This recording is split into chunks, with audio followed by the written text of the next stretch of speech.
Hi, I'm Ted Brown of Brown Injection Systems. I'm the inventor and designer of the Corvair EFI system currently sold by Clark's Corvair.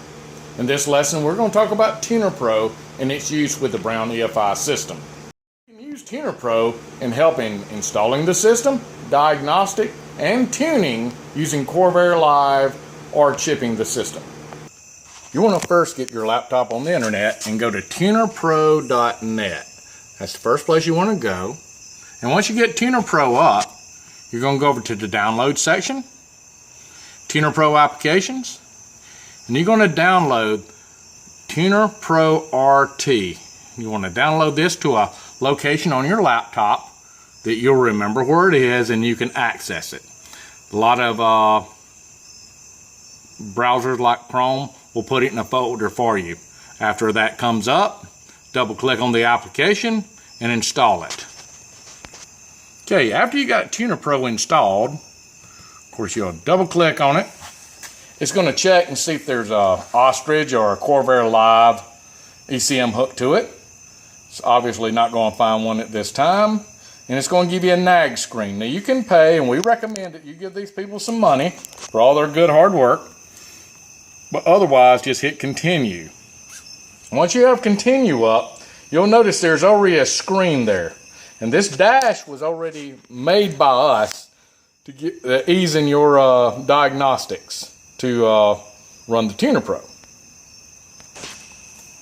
Okay, once you get Tunerpro installed, you'll want to go over to CorvairEFI.com, Corvair-EFI.com, or CorvairEFI.com is going to put you to the same place.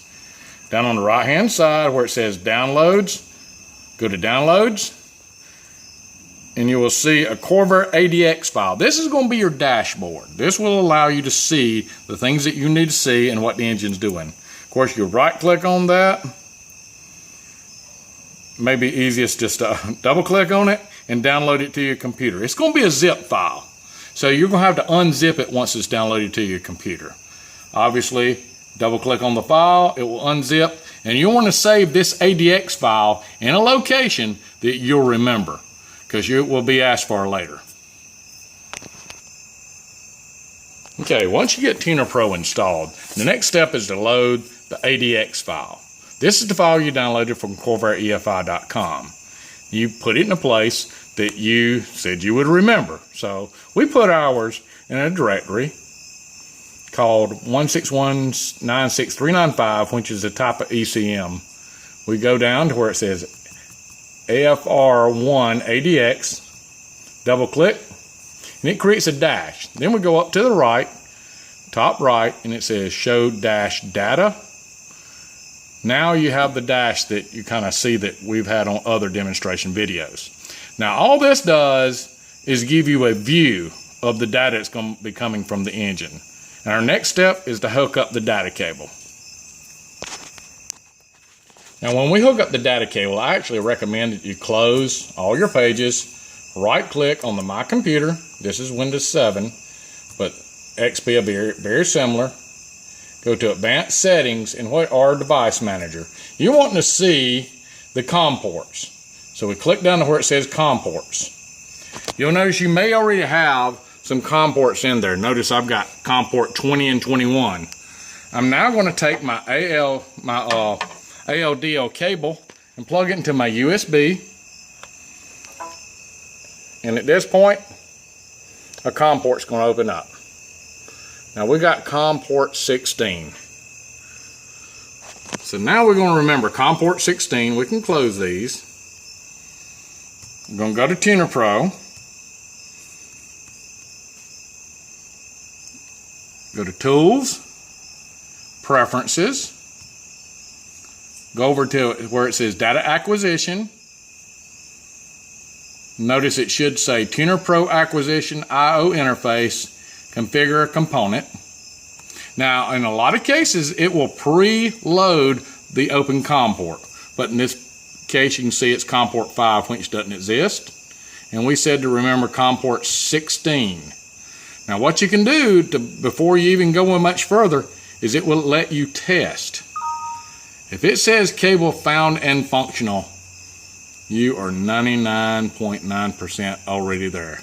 You close these. Okay, now the next step is to plug the cable into the diagnostic connector. Make sure it's secure. That step is out of the way. Okay, now we have it securely connected to the computer. The computer has it. Now we just need to provide power to the system and see if it energizes. Okay, I've just energized the system, i.e. I put power to the switch. So down at the bottom, you will see a yell that says DA not connected. Okay, up at the top, you'll see the double arrows. These double arrows will turn on the data link between the car and the computer. Notice it turns blue. Now the dash numbers right now are nothing to be concerned about.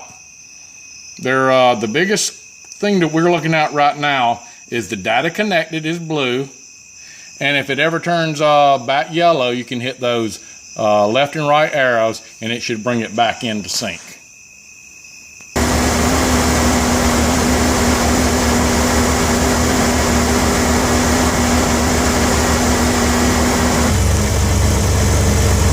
Okay, as you can see, engine's warmed up a little bit.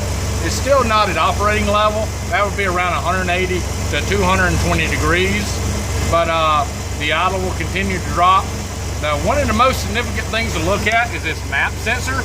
Notice how well that map is balanced. It's not bouncing around everywhere, and that will give you a good smooth ride. If you got a map that's bouncing all over the place, it's going to cause inconsistent running. The other thing is the engine temperature. If that thing's reading 0 or -40 or 300 degrees, you're going to really have some problems. You need to look at your temperature sensor wiring. The manifold air temperature is another thing in the throttle position. You'll notice when we rev the engine, everything responds accordingly. So there you go.